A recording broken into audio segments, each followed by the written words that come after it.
Toronto, at film session the day following their late-night flight home from Orlando early Monday morning. Toronto Raptors coach Nick Nurse finished by screening one final clip, a clip that, in his eyes, was most representative of the team's growth over the series.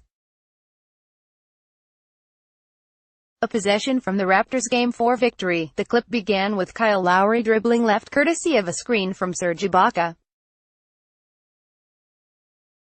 As Lowry attacks the paint, he kicks the ball to a wide-open Norman Powell behind the arc on the weak side. Only Terrence Ross leaps in the air and snatches the pass with his left hand.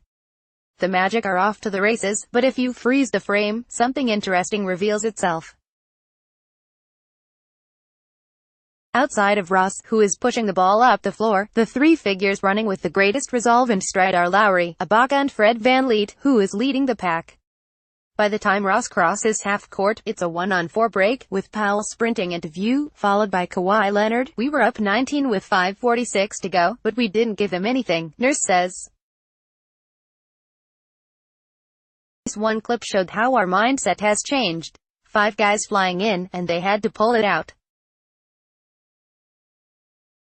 I said, there's no better way to impose your will. Ross steals it in his thinking dunk, and all of a sudden he has nothing. After dropping the opening game in the series, the Raptors were angry at their defensive effort, a rage that fueled a 4-game rally, capped by the clincher in Game 5 on Tuesday, a 115-96 win, in which they decimated the Orlando Magic with their defense. Toronto moves on to face Philadelphia in the conference semifinals. Though the Magic came into the postseason as a below-average offensive squad, the Raptors assembled a defensive clinic in their first-round series win. The lockdown of the 7th seed highlighted a stark reality that occasionally got lost in a season dominated by discussion of Leonard's load management program, his pending free agency, the maturation of Pascal Siakam and the mid-season acquisition of Marc Gasol. The Raptors are loaded defensively. The team sports 2 former Defensive Players of the Year in Leonard and Gasol, a 3-time first-team NBA All-Defense winner in Ibaka, an All-Defense second-teamer in Danny Green, a point guard in Lowry who consistently ranks near the top of the league defensively at his position in the most advanced defensive metrics. His backup VanVleet rates highly, too, and Siakam, who might have been better than all of them this season. Even the best personnel needs to deploy quality schemes, because NBA offenses are a handful.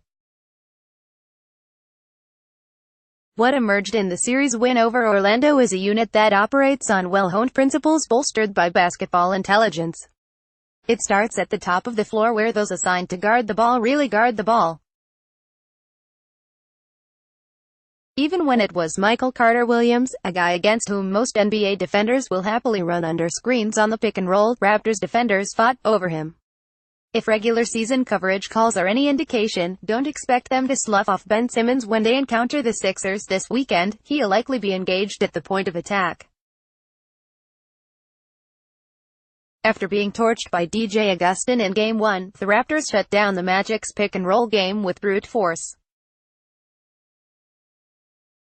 After that loss, Toronto yielded a microscopic 0.71 points per direct pick, best in the playoff field. They built a high wall to deter Augustin, with the big man playing up, smothering the action. The Raptors will mix up coverages, with no fear of having guards like Lowry switching into the post, happy to entertain mismatch basketball if the opposing offense wants to disrupt its flow. After Game 1, we kind of understood what kind of level defensively we need to play, Gasol said. In every game, I think we improved in different areas, and we kept improving. That's a great sign. Even though they feature strong, versatile one-on-one defenders all over the floor, the Raptors help willingly, and with great alacrity. This looks like a vintage-era San Antonio outfit that's decisive about the help it offers, and timely and precise in its recovery. Leonard has long been the best in the game at announcing his omnipresence with authority on defense, and at the sound of the postseason starting gun, he reverted to his exquisite form. He has a seamless ability to both account for his man on the wing, and provide, as a helper, the key disruption of a possession, or vice versa. Willing help defense can often yield available three-pointers to opponents, and the Magic took a ton of them in the 5-game series. Fortunately for Toronto, frequency was not matched with accuracy. Against a Sixers team that ranked 8th in three-point percentage this season, the Raptors might need to be more selective in their help. JJ Redick will run his defender ragged, and Joel Embiid won't succumb to being pushed out of the post in the manner Nikola Vucevic was by Gasol. If there are threats, the Raptors will attend to them, blitzing Terrence Ross on the catch or double-teaming Vucevic if Gasol isn't defending the post. Rotations aren't ideal, but there's so much confidence in the collective smarts of the defense that these are risks Toronto will incur. Such is the luxury of a veteran-laden roster with no weak links. After his final news conference, Clifford likened the Raptors' defense to a skilled NFL secondary that can account both for individual matchups in open space, citing Leonard and Gasol in particular. Gasol noted that it was unlikely Vucevic had ever been doubled on cuts. "I'm sure that he didn't like that as much. Indeed, Toronto presents an unlikable brand of defense if you're a big man trying to carve out space to operate. Embiid is more creative than Vucevic, but no more appreciative to defenders cramping his style." The Raptors have endured as much upheaval over the past year as any team in the NBA playoff field: the departure of a franchise star, a new head coach, 3 new starters and a fourth with a skill set that's unrecognizable from a year ago. Along the way, that cataclysmic change has produced anxiety, some hurt feelings, massive expectations and, as it has settled, a defense that should concern any opposing offense that doesn't have multiple options and contingencies.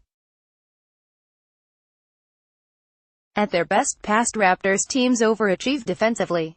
This one doesn't need to.